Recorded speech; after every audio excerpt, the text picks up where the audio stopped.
Hi friends, എല്ലാവർക്കും A2Z പുതിയൊരു job information വീഡിയോയിലേക്ക് സ്വാഗതം. ഇന്ന് നമ്മൾ ഡിസ്കസ് ചെയ്യുന്നത് കേരളത്തിലെ സഹകരണ മേഖലയിൽ സഹകരണ ബാങ്കുകളിലൊക്കെ ജോലി ആഗ്രഹിക്കുന്ന ഉദ്യോഗാർത്ഥികൾക്ക് എല്ലാ ജില്ലകളിലും മൊത്തം ജില്ലകളിൽ 90 ബാങ്കുകളിലായിട്ട് 239 ക്ലർക്ക് അതുപോലെ കാഷ്യർ തസ്തികയിലേക്ക് പുതിയൊരു വിജ്ഞാപനം വന്നിട്ടുണ്ട്. അപ്പോൾ സഹകരണ സർവീസ് പരീക്ഷാ ബോർഡാണ് ഈ ഒരു വിജ്ഞാപനം ഇറക്കിയിരിക്കുന്നത്.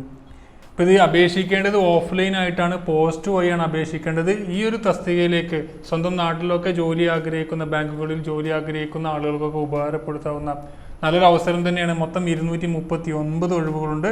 കേരളത്തിലെ വിവിധ ജില്ലകളിലായിട്ട് മൊത്തം 90 ബാങ്കുകളിലാണ് ഒഴിവുകൾ റിപ്പോർട്ട് ചെയ്തിരിക്കുന്നത്. നമുക്ക് നോക്കാം. ഇത് അപേക്ഷ വിജ്ഞാപനം വന്നത് 30/7/2019 വന്നത്. അപേക്ഷ സമർപ്പിക്കേണ്ട അവസാന തീയതി നോക്കുകയാണെങ്കിൽ 29/8/2019 5 മണിക്ക് മുമ്പായിട്ട് നിങ്ങൾക്ക് അവിടെ എത്തുന്ന രീതിയിലാണ് ഇത് പോസ്റ്റ് വഴി അപേക്ഷ സമർപ്പിക്കേണ്ടത്. അപ്പോൾ ഇതിൻ്റെ കാര്യങ്ങളൊക്കെ നോക്കാം. അപ്പോൾ ഇതിൻ്റെ നിയമന രീതി എന്ന് പറഞ്ഞാൽ ഈ ഒരു എക്സാമും പ്ലസ് ഇൻ്റർവ്യൂ ആയിരിക്കും ഉണ്ടായിരിക്കുക. അത് മുഖാന്തരമായിരിക്കും ഇതിൻ്റെ നിയമനം ഉണ്ടായിരിക്കുക. ഇതിൻ്റെ കാറ്റഗറി നമ്പർ നോക്കുകയാണെങ്കിൽ 1/2019 കാറ്റഗറി നമ്പർ. അതുപോലെ തന്നെ ഇതിലെ post name junior clerk or cashier എന്ന തസ്തികയിലേക്കാണ് അപേക്ഷ ക്ഷണിച്ചത്. വിദ്യാഭ്യാസ യോഗ്യത നോക്കുകയാണെങ്കിൽ SSLC അഥവാ തത്തുല്യ യോഗ്യതയും subordinate personnel cooperative training course, junior diploma in cooperation അടിസ്ഥാന യോഗ്യതയായിരിക്കും. അപ്പോൾ ഇതിലേക്ക് വേണ്ടത് SSLC പ്ലസ് SSLC മാത്രമുള്ളവർക്ക് അപേക്ഷിക്കാൻ കഴിയില്ല. അതിൻ്റെ കൂടെ ഈ ഒരു ജൂനിയർ ഡിപ്ലോമ ഇൻ കോഓപ്പറേഷൻ അല്ലെങ്കിൽ BCom കോഓപ്പറേഷൻ എടുത്തവർക്കൊക്കെ അപേക്ഷിക്കാൻ കഴിയും. BCom നിങ്ങൾക്ക് ഡിഗ്രി BCom ഉള്ള ആളുകൾ, കോഓപ്പറേഷൻ എടുത്ത ആളുകൾക്കൊക്കെ, അവർ പാസ്സായ ആളുകൾക്കൊക്കെ അത് അപേക്ഷിക്കാൻ കഴിയും. അപ്പോൾ ഇത് ബാക്കി പറഞ്ഞ ക്വാളിഫിക്കേഷൻ നമുക്ക് നോക്കാം. കാസർഗോഡ് ജില്ലയിൽപ്പെട്ട ഉദ്യോഗാർത്ഥികൾ പ്രസ്തുത ജില്ലയിലെ സഹകരണ സംഘം ബാങ്കുകൾ നിയമനത്തിന് കർണാടക സംസ്ഥാന സഹകരണ ഫെഡറേഷൻ നടത്തുന്ന സഹകരണ ഡിപ്ലോമ കോഴ്സ്, GDC കേരള സംസ്ഥാന സഹകരണ യൂണിയൻ നടത്തുന്ന junior diploma in cooperation JDC തുല്യമായ അടിസ്ഥാന യോഗ്യതയായിരിക്കും. എന്നാൽ സഹകരണം ഐച്ഛിക വിഷയമായി എടുത്ത BCom ബിരുദവും, നാം പറഞ്ഞു BCom കോഓപ്പറേഷൻ ഉള്ളവർക്കും ഏതെങ്കിലും ഒരു അംഗീകൃത സർവകലാശാലയിൽ നിന്നുള്ള ബിരുദവും സഹകരണ ഹയർ ഡിപ്ലോമയും കേരള സംസ്ഥാന സഹകരണ യൂണിയൻ്റെ HDC അല്ലെങ്കിൽ HDC ആൻഡ് BM അല്ലെങ്കിൽ national council for cooperative training HDC അല്ലെങ്കിൽ HDM കേരള കാർഷിക സർവകലാശാലയുടെ BSc സഹകരണം ആൻഡ് ബാങ്കിങ് ഉള്ളവർക്കും അപേക്ഷിക്കാവുന്നതാണ്.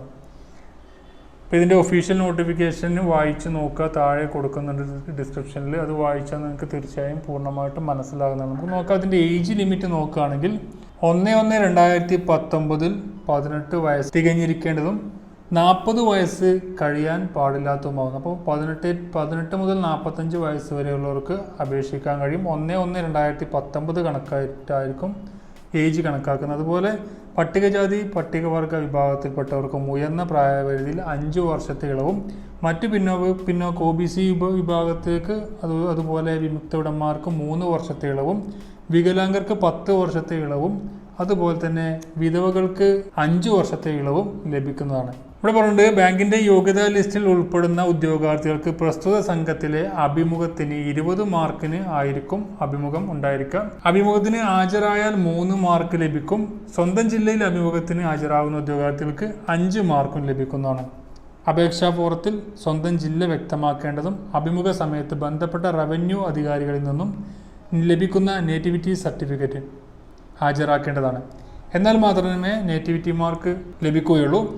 ഒരു ഉദ്യോഗാർത്ഥിക്ക് ഒരു ജില്ലയുടെ നേറ്റിവിറ്റി മാർക്കിന് മാത്രമേ അർഹതയുണ്ടാകുന്നുള്ളൂ. ഉദ്യോഗാർത്ഥികൾക്ക് ഒന്നിൽ കൂടുതൽ ബാങ്കുകളിലോ അല്ലെങ്കിൽ സഹകരണ സംഘങ്ങളിലേക്കോ അപേക്ഷിക്കാവുന്നതാണ്. അതിന് പ്രത്യേകം ഫീസ് അടയ്ക്കേണ്ടതുണ്ട്. അപ്പോൾ ആദ്യം അടക്കുന്നതിന് 150 രൂപ നൽകിയാൽ മതി. പിന്നെ ഓരോന്നിനും 50 രൂപ അധികമായിട്ട് പരീക്ഷാ ഫീസ് അടയ്ക്കേണ്ടി വരും.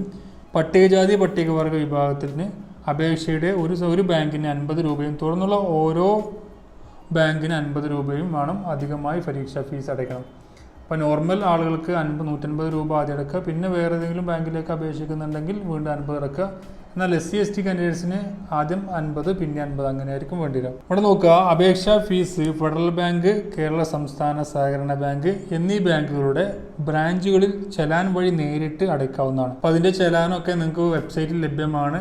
www csebkerala.org എന്ന വെബ്സൈറ്റിൽ നിങ്ങൾക്ക് നോക്കിക്കഴിഞ്ഞാൽ ലഭിക്കും. അല്ലെങ്കിൽ ജില്ലാ സഹകരണ bank, state bank of India എന്നീ ബാങ്കുകളിൽ നിന്നും സഹകരണ സർവീസ് പരീക്ഷാ ബോർഡ് സെക്രട്ടറിയുടെ പേരിൽ തിരുവനന്തപുരത്ത് ക്ലോസ് ചെയ്ത് CTS പ്രകാരം മാറാവുന്ന ഡിമാൻഡ് ഡ്രാഫ്റ്റ് മാത്രമേ അപേക്ഷാ ഫീസായി സ്വീകരിക്കുകയുള്ളൂ. മറ്റു ബാങ്കുകളിൽ നിന്നും എടുക്കുന്ന ഡിമാൻഡ് ഡ്രാഫ്റ്റ് പരീക്ഷാ ഫീസായി സ്വീകരിക്കാത്തതും അതോടൊപ്പം തന്നെ അപേക്ഷ നിരസിക്കുന്നതുമാണ്. അപ്പോൾ അപേക്ഷിക്കുന്നവർ ശരിക്കും പൂർണ്ണമായിട്ടും വായിച്ചു നോക്കണേ, എന്നാലേ ഇതൊക്കെ മനസ്സിലാവുള്ളൂ. അക്കൗണ്ടിൽ പണമടച്ചതിൻ്റെ ചെലാൻ, രസീത് ഡിമാൻഡ് ഡ്രാഫ്റ്റ് അപേക്ഷയോടൊപ്പം ഉള്ളടക്കം ചെയ്തിരിക്കേണ്ടതാണ്. മറ്റ് വിവരങ്ങൾ അപേക്ഷയിൽ പ്രത്യേകം കാണിച്ചിരിക്കേണ്ടതുമാണ്. വിജ്ഞാപന തീയതിക്ക് ശേഷം എടുക്കുന്ന ഡിമാൻഡ് ഡ്രാഫ്റ്റിന് മാത്രമേ അതത് പരീക്ഷയ്ക്കായി ഫീസിനത്തിൽ പരിഗണിക്കുകയുള്ളൂ. വിശദമായ വിജ്ഞാപനവും അപേക്ഷയുടെ മാതൃകയും സഹകരണ സർവീസ് പരീക്ഷാ ബോർഡിന്റെ csebkerala.org എന്ന വെബ്സൈറ്റിൽ നിന്ന് ലഭ്യമാണ്. അപേക്ഷയും അനുബന്ധങ്ങളും ബോർഡ് നിശ്ചയിച്ചുള്ള മാതൃകയിൽ തന്നെ 29/8/2019 വൈകുന്നേരം 5 മണിക്ക് മുമ്പായി തന്നെ സഹകരണ സർവീസ് പരീക്ഷാ ബോർഡിൽ ലഭിക്കേണ്ടതാണ്. അപേക്ഷിക്കുന്നവർ ഈ ഡേറ്റിന് മുമ്പ് തന്നെ അപേക്ഷിക്കുക.